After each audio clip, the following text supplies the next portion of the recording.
Muito boa noite. Abra sua Bíblia em 2 Coríntios capítulo 13.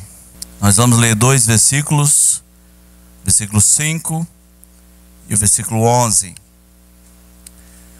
Diz assim: examinai-vos a vós mesmos, se realmente estáis na fé.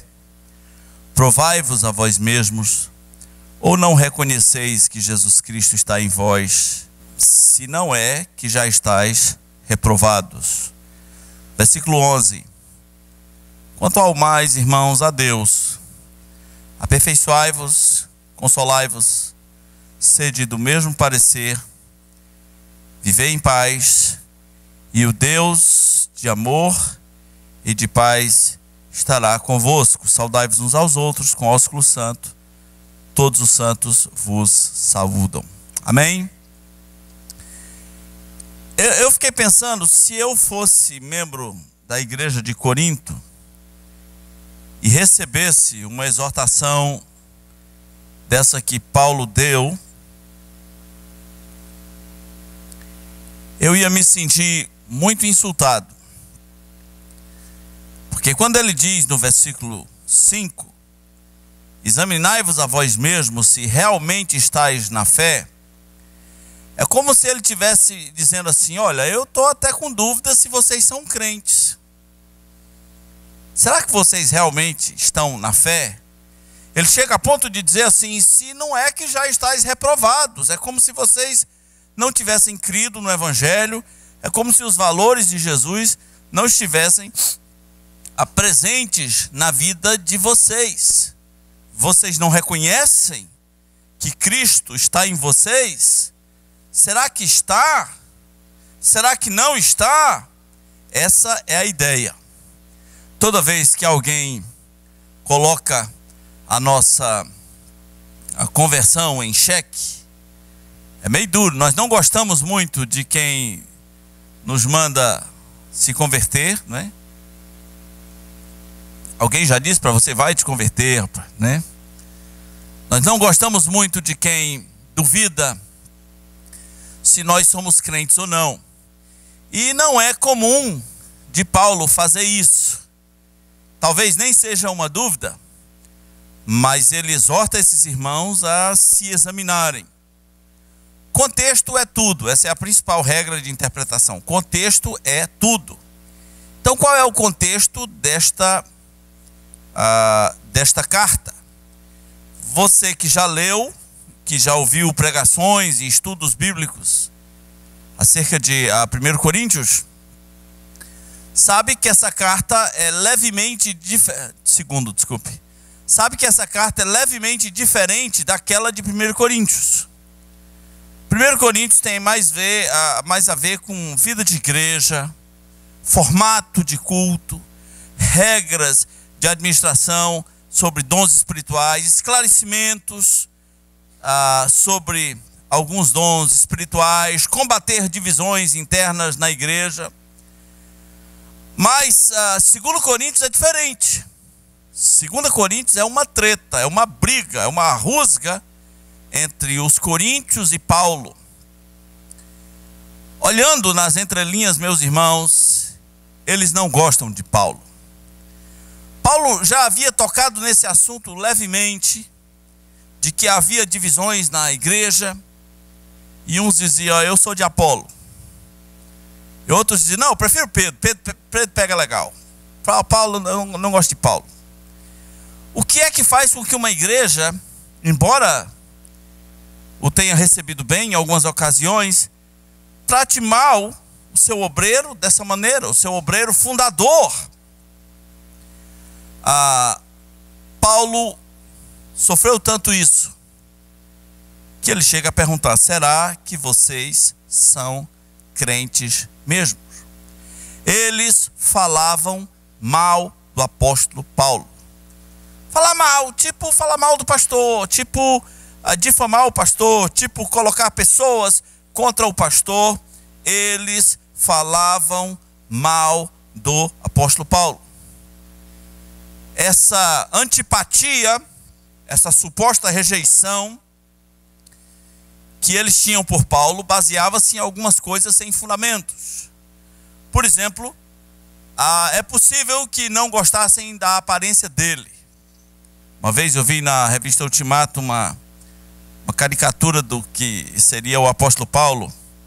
Eu sei que o caricaturador não tinha como provar aquilo, mas ele era careca, tinha a cabeçona e o zoião. E o queixo bem fino, né? Não sei se era assim, mas parece que Paulo não era nem um Tom Cruise.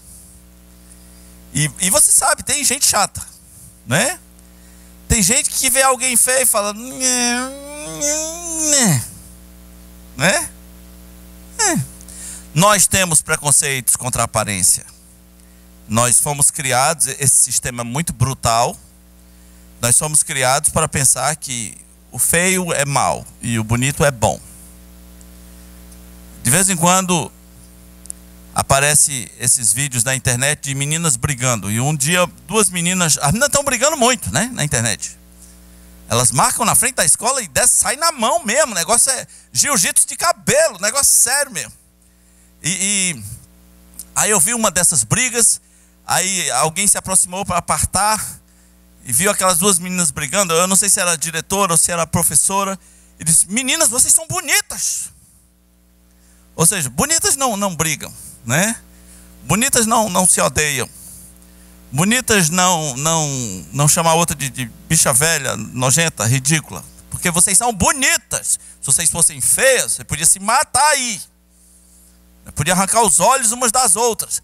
Mas vocês são bonitas. Essa é uma maneira tão pobre de ver o mundo. Quando uma pessoa bonita morre, uma moça bonita morre, se você esperar um tempinho, você vai ver o jornalista dizendo, olha, e ela era tão bonita. Outro dia um jornalista disse, o que mais me choca é que ela era bonita. Ou seja, se fosse feia, essa praga podia morrer, né? Sendo feia não me chocava. Se fosse cheia... Você já viu quando é presa uma ladra bonita? Diz, mas meu Deus, como é que pode? O jornalista pergunta. Parece que ele não acredita que a maldade não tem nada a ver com a aparência que levamos e que as virtudes não tem nada a ver com essa casca que carregamos. Como é que pode? A moça era bonita e no crime. Ou seja, crime é coisa para feios, ser morto é coisa para feios, brigar é coisa para feios. Eu entendo esse preconceito humano. É ruim ser bonito, às vezes é chato. A gente carrega um preconceito, é complicado, né? Ser bonito é difícil. É muito difícil administrar a beleza, né? Mas Paulo parece que era feio e ele deixa entender nas entrelinhas que ele é um vaso de barro.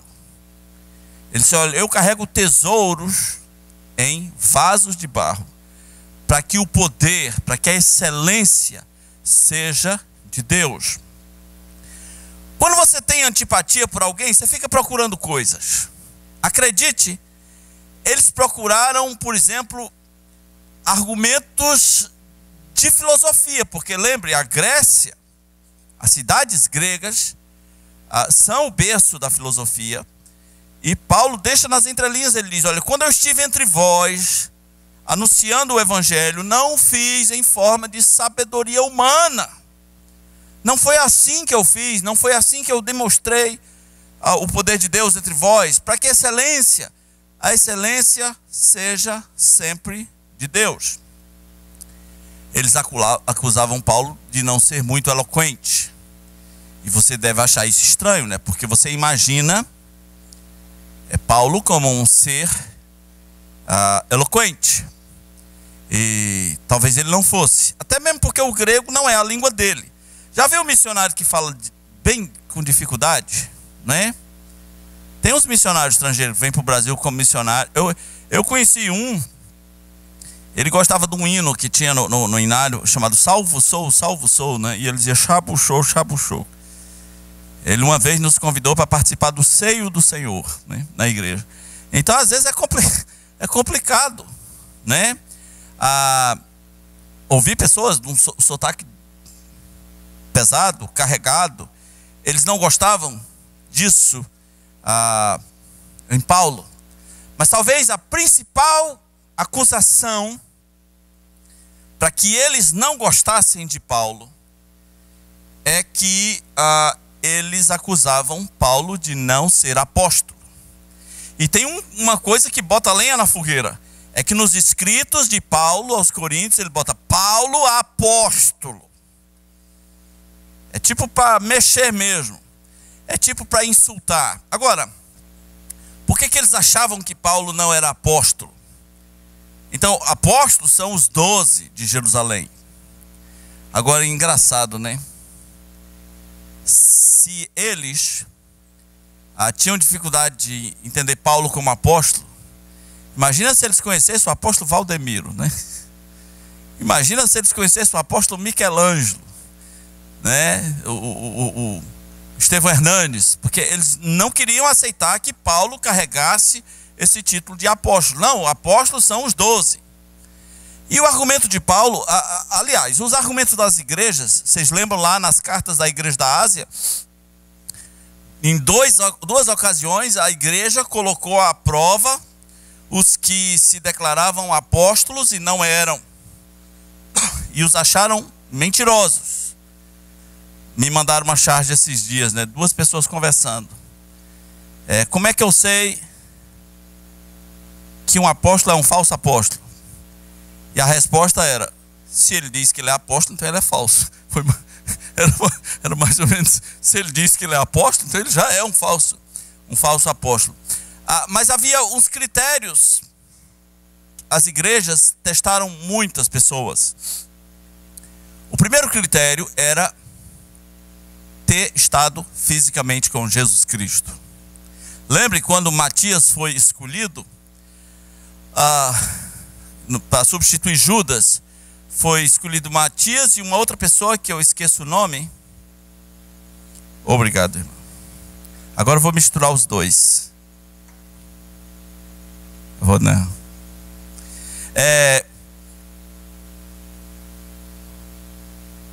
Matias, como era o nome do outro? Não sei, alguém chamado Justus, alguma coisa assim. José o Justo. Então eles sortearam, lançaram sorte, mas quando Pedro foi orar, antes daquele sorteio, ele disse que esses 2 nomes tinham que ser de pessoas que estiveram conosco desde o princípio e foram testemunhas oculares dos milagres. Foram testemunhas oculares de tudo que Jesus fez. Eles viram as pessoas sendo ensinadas por Jesus, eles viram os milagres de Jesus, eles comeram com Jesus, beberam com Jesus, dormiram ao seu lado, andaram com ele por 3 anos, pessoas que estavam com ele desde o princípio. Mas havia um outro critério, e esse era muito pesado. O critério era simples. Eu vou só dar esses 2 como principais. O critério era simples. Era a autoridade para curar toda sorte de enfermidade. Uma coisa boba, coisinha básica, né? Então, apóstolo mesmo se enquadrava na categoria de Mateus capítulo 10, quando Jesus lhes deu autoridade sobre toda a sorte. Não é sobre uma ou outra, é sobre toda sorte de enfermidade. Qualquer pessoa que reivindicar aquela autoridade não sabe direito o que está fazendo. E eu não conheço ninguém com aquela autoridade, porque a autoridade dos apóstolos era uma autoridade imediata. Se eles curavam uma pessoa, eles curavam imediatamente. Não tem negócio de vamos fazer uma corrente, traga seu sacrifício, traga seu envelope, mostre a sua fé. Não. A cura, esteja curado em nome de Jesus, a cura era imediata. Então eles queriam ver essas coisas em Paulo. E Paulo diz: olha, quando eu estive entre vós, vocês viram toda sorte de milagres. Isso é um critério apostólico. Vocês viram. Eles não gostam de Paulo mesmo, né? Porque Paulo diz: vocês viram. Todo tipo de sinais foi feito entre vocês. Agora, quanto a ter estado fisicamente com Jesus, ele argumenta que ele esteve, mas não como os outros apóstolos, porque Jesus apareceu a ele em Damasco. E é curioso que o que eu vou lhe dizer parece uma coincidência matemática. Se você olhar comigo a Gálatas capítulo, inclusive está aí bem pertinho, né? Gálatas capítulo 1, versículo 15, Paulo vai mostrar como esteve com Jesus. Ele diz: quando porém ao que me separou antes de eu nascer e me chamou pela sua graça, aprove revelar seu Filho em mim, para que eu pregasse entre os gentios, sem detença. Não consultei carne e sangue, nem subi a Jerusalém para os que já eram apóstolos antes de mim, mas parti para as regiões da Arábia e voltei outra vez para Damasco. O que aconteceu lá nas regiões da Arábia é muito misterioso, porque eu só posso pensar num período de retiro, num período de treinamento, num período de revelações de Jesus Cristo, dando diretamente a Paulo esses conhecimentos. Por quanto tempo será que isso durou? Quanto tempo foi o treinamento dos apóstolos de Jerusalém? 3 anos. Quanto tempo você acha que Paulo passou nos desertos? Olha aí, versículo 18. Decorridos 3 anos. Parece uma coincidência matemática, né? Decorridos 3 anos, subi para Jerusalém. E aí você conhece o resto da história. Agora, que tipo de apóstolo é esse? Porque em Efésios 2:20 diz que a igreja está edificada sobre o fundamento dos apóstolos e profetas. Não pode, tem Cristo, a pedra fundamental, e o fundamento dos apóstolos e profetas, e não pode ter outro fundamento. Que tipo de apóstolo é esse que a Bíblia diz que nas paredes da Nova Jerusalém estão escritos os nomes dos 12 apóstolos? Como é que tem um 13º? Pois é um tipo de apóstolo muito esquisito.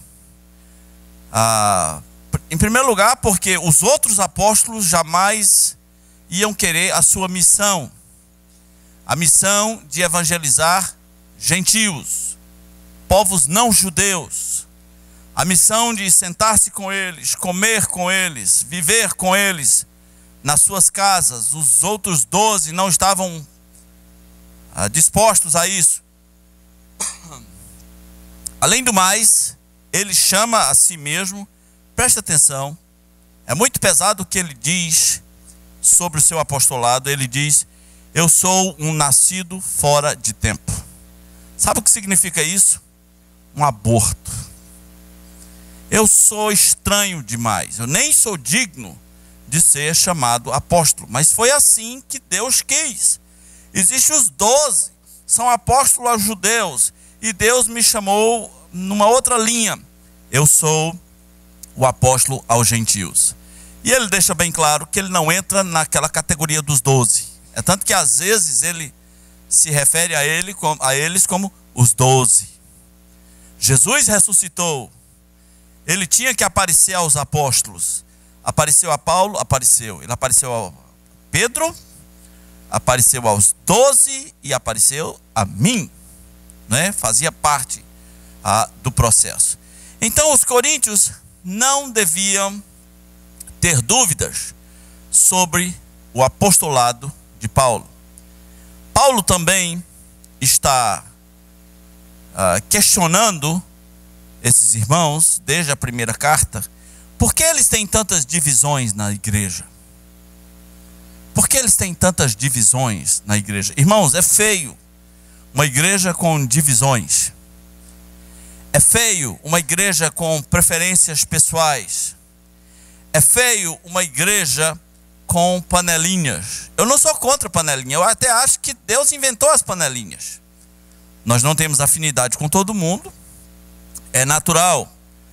Só que não pode haver panela de pressão nem com tampa, né? Não tem aquela panela com tampa? Ninguém entra, ninguém sai. Eu acho que a gente devia mudar de panelinha para caldeirãozão, né? É feio, é muito feio. As divisões eram assim, eram fechadas na igreja. Havia uma turma que dizia, eu sou de Paulo. Havia uma outra turma que dizia, não, eu sou de Pedro. Gosto de Pedro. Pedro é quem é Pedro? Pedro é que é o apóstolo. E havia uma outra turma que dizia, eu sou de Apolo. Apolo, a Bíblia diz que ele era conhecedor do Velho Testamento, convencia aos judeus que Jesus era o Messias, com grande eloquência. Ele era um varão poderoso nas escrituras, poderoso nas palavras, então ele era apaixonante. E algumas pessoas acharam, não, eu só gosto de Apolo, eu só gosto de Apolo. Preste atenção, que Paulo ficou muito tempo aguentando acusações dos coríntios. Ele é feio, ele não sabe filosofia, ele não é eloquente, ele não é apóstolo. Ele é feio, ele não sabe filosofia, ele não é eloquente, ele não é apóstolo. O fim do livro de 2 Coríntios é meio que Paulo entrando numa luta de jiu-jitsu com os coríntios, porque fala-se que o jiu-jitsu e o judô usa a força do inimigo contra ele mesmo. É chamado de arte suave. E Paulo vai fazer isso, ele vai reverter toda a acusação para os coríntios de maneira assustadora. Quando ele diz assim, examinem se vocês estão na fé, é como se ele dissesse, olha, vocês estão me acusando de não ser apóstolo. Que tal se eu acusasse vocês de não serem crentes? Que tal? Uau! Me acusam de não ser apóstolos? Que tal se eu acusasse vocês de não serem crentes? Por que vocês não se examinam para ver se a fé de vocês é coerente com a vida de vocês? Paulo está colocando o cristianismo dos coríntios sob suspeita. É muita fofoca, é muita acusação, é muita divisão. Até financeiramente eles foram meio maldosos com Paulo. Eles não participaram do sustento de Paulo. Eles não vão levar essa graça, Paulo fala. Eles não participaram do sustento, da bênção de sustentar o apóstolo Paulo naqueles anos que ele passou em Corinto, fundando essa igreja. Ele tinha que se dividir entre o treinamento de novos crentes e trabalhar fazendo tendas. Até nisso eles foram maldosos. Há um capítulo inteiro de 2 Coríntios capítulo 9, Paulo se defendendo que até tinha o direito de exigir isso deles pelo tempo que ele dedicou lá, mas ele não fez. Eles até se Paulo quisesse casar, eles iam pegar no pé dele. Ele pergunta assim, só eu e Barnabé não temos o direito de nos acompanhar de uma mulher irmã? Tradução, de viver um grande amor, né? Só eu e Barnabé não temos esse direito. Peraí, vamos pegar no pé de outros? Já estou me enchendo disso, né? Então é tanta acusação que ele resolve fazer só uma. Ele pergunta, será que vocês são crentes mesmo? Essa é a cereja do bolo. Examinem vocês, a vida de vocês, para saber se vocês estão na fé. O versículo 11, meus irmãos, é ironicamente como se fosse um roteiro para saber se a gente é crente mesmo. Mais ou menos. Não é toda a fé cristã, mas é alguns elementos que fazem parte da vida cristã. E aqui no caso da vida cristã grupal, né?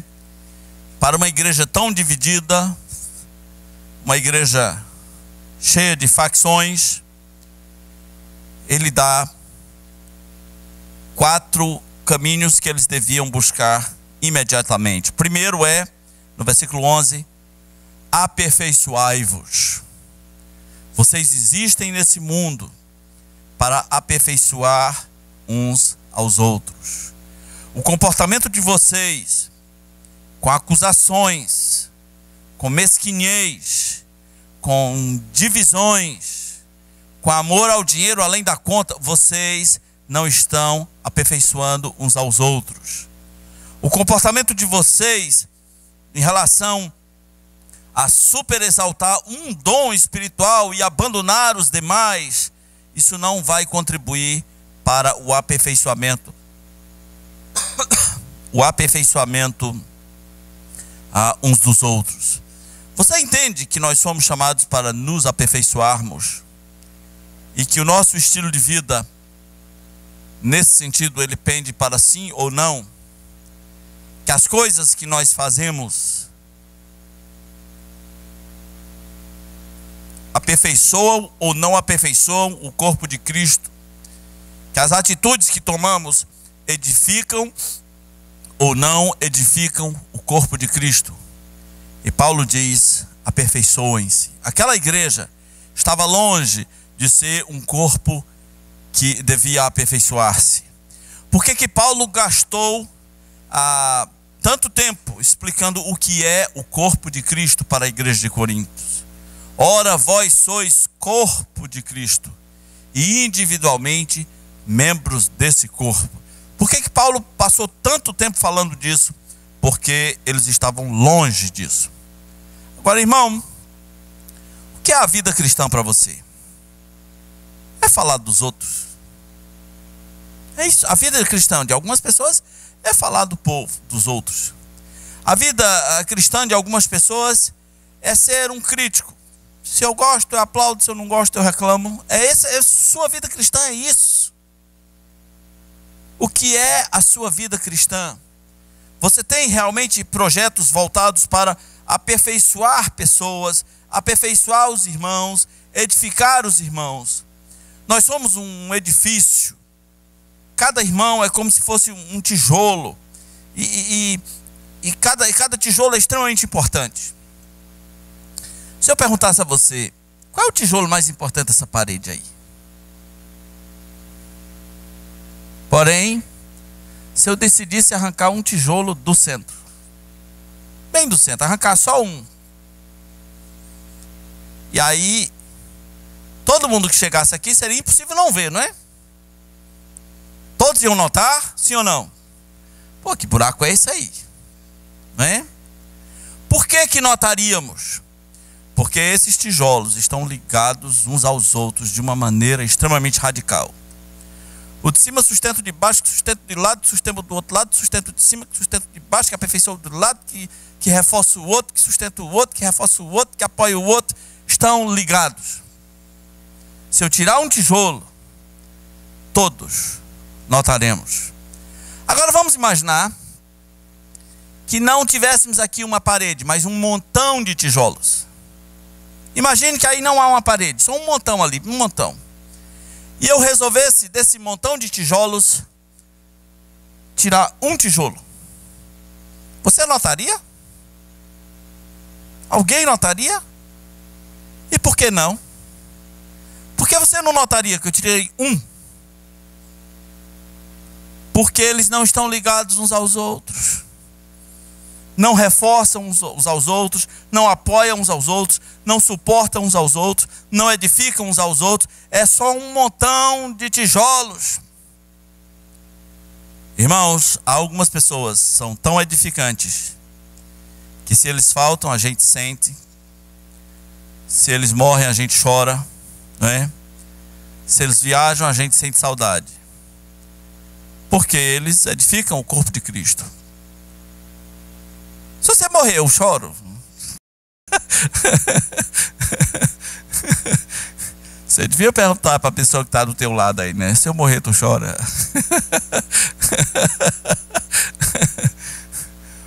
Para a esposa não vale, né? Ai, Deus. Nós temos que nos perguntar esses dias o que nós somos. Somos uma edificação ou somos um montão de tijolos? E quem é você nesse edifício?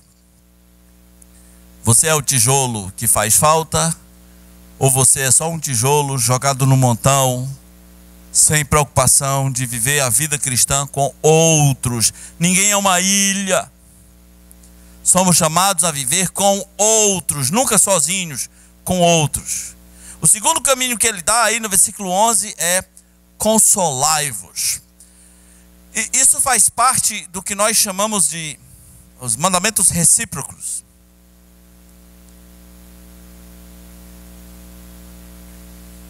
Que são aqueles mandamentos seguidos desses pronomes oblíquos vos, não é? Ou das expressões uns pelos outros, uns aos outros e uns para com os outros. Vamos só ver um exemplo em Colossenses capítulo 3.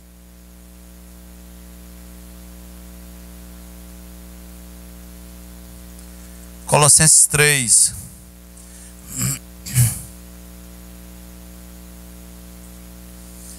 Versículo 12 em diante. Veja como está cheio dessas expressões, desses vos, uns aos outros e etc.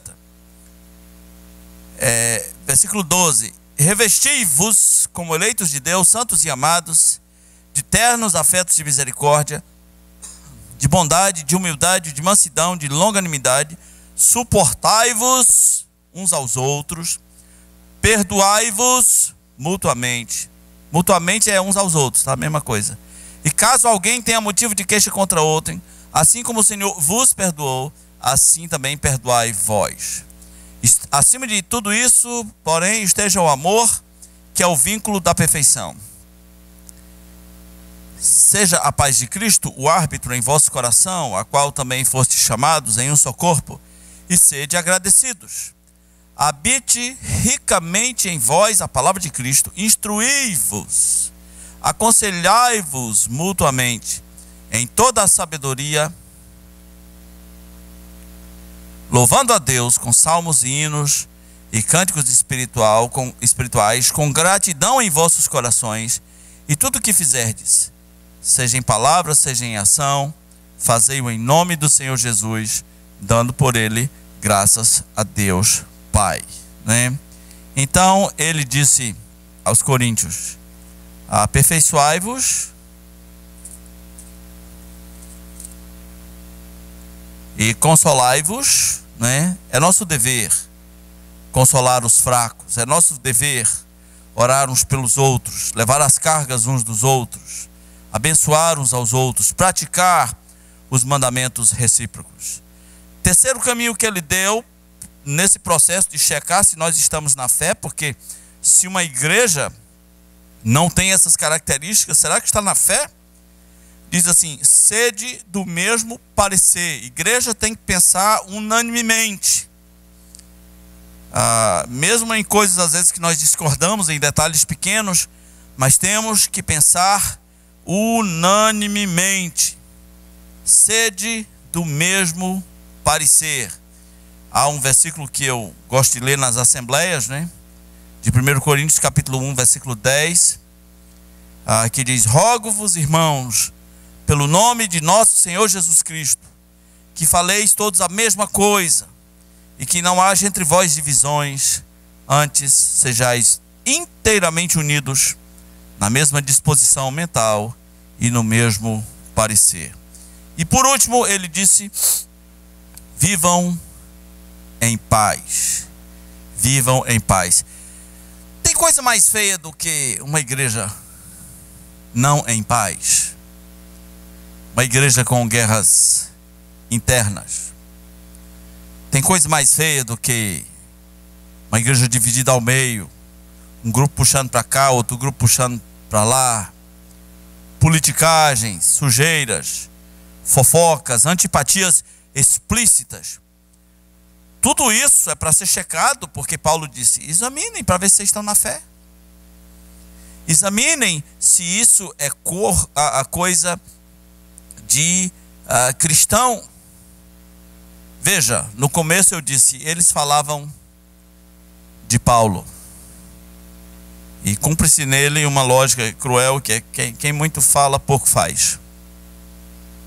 Falavam muito.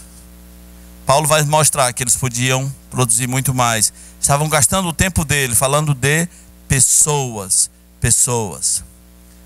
quando estiver falando de uma pessoa, deveria perguntar-se: e eu? E eu? Lembre, eles acusaram Paulo de não ser apóstolo, e Paulo não os acusou, apenas os fez pensar: e se eu acusassem vocês de não serem crentes? Baseado em tudo isso que vocês estão fazendo, que não é coisa de crente. Hoje em dia, igrejas estão se enchendo de pessoas não convertidas. E isso é perigoso. Há várias razões para isso. Eu sei que isso pode mexer com o seu coração, mas apelos quase bajulatórios podem levar uma pessoa a tomar a decisão pela insistência. Você insiste tanto: aceite Jesus hoje, pelo amor de Deus, aceite. Aceito! Pronto! Você me deixa louco! Aceito, pronto. Aceitei, né?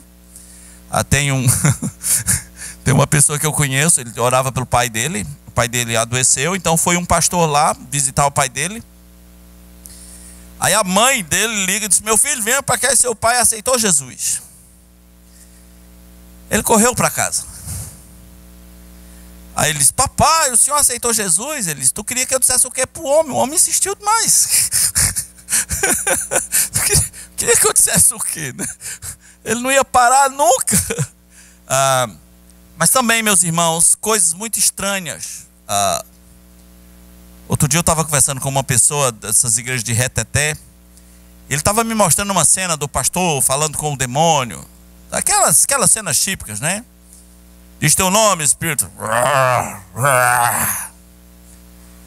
E eu falei: irmão, isso é show. Negócio de botar microfone para demônio falar, entrevistar demônio, isso aí é show.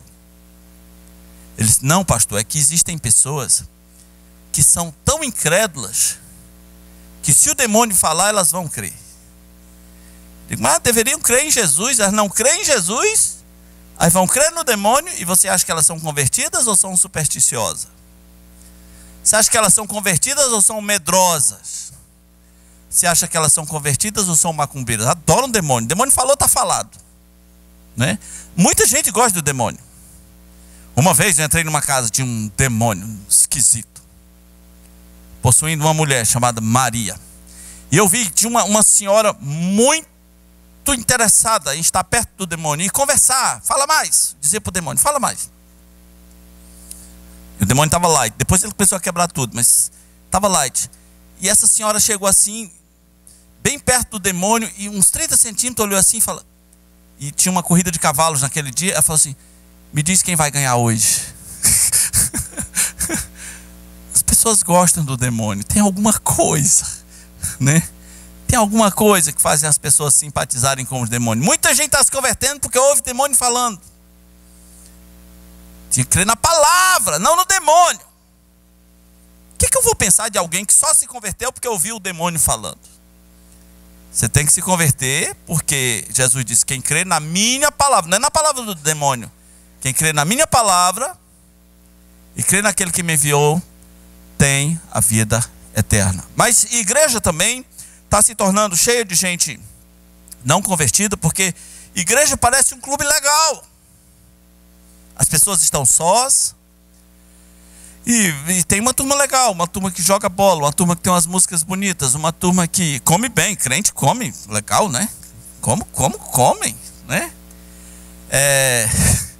Tem churrascos, etc. Tá aí, é legal, um povo bom. Isso não é conversão. Conversão é conhecer a Deus e conhecer Jesus, seu Filho. Nós precisamos, de vez em quando, nos examinarmos se estamos na fé. Em Mateus 7,14, Jesus disse: nem todo que me diz Senhor, Senhor entrará no reino dos céus, mas aquele que faz a vontade de meu Pai que está nos céus. Essa palavra de Paulo não é uma palavra que a gente gostaria de puxar na caixinha de promessa e ficar sorrindo. Ninguém gosta de puxar na caixinha de promessa assim: examinai-vos se estáis na fé, né? Nós não queremos abrir a caixa dos horrores. Nós não queremos ficar de frente para o nosso eu pecaminoso. Nós não temos como estilo de vida nos examinarmos. Mas quando estiver falando demais das pessoas, quando estiver com preferência demais na igreja, quando estiver com divisões, quando estiver amando o dinheiro além da conta, lembre dessa palavra de Paulo: examinai-vos se Cristo está em vós, se é que já não estáis reprovados. Vamos orar. Nosso Deus, nós te agradecemos porque a tua palavra nos exorta, e nós conhecemos o seu poder, conhecemos o poder que ela tem de entrar no nosso ser, dividir juntas e medulas, corpo, alma e espírito, nos manifestar a nossa vida diante dela mesma, Senhor. E nós te pedimos que essa palavra seja acolhida em nosso coração e que haja grande apreço por ela, meu Pai. Pedimos em nome de Jesus. Amém. Amém.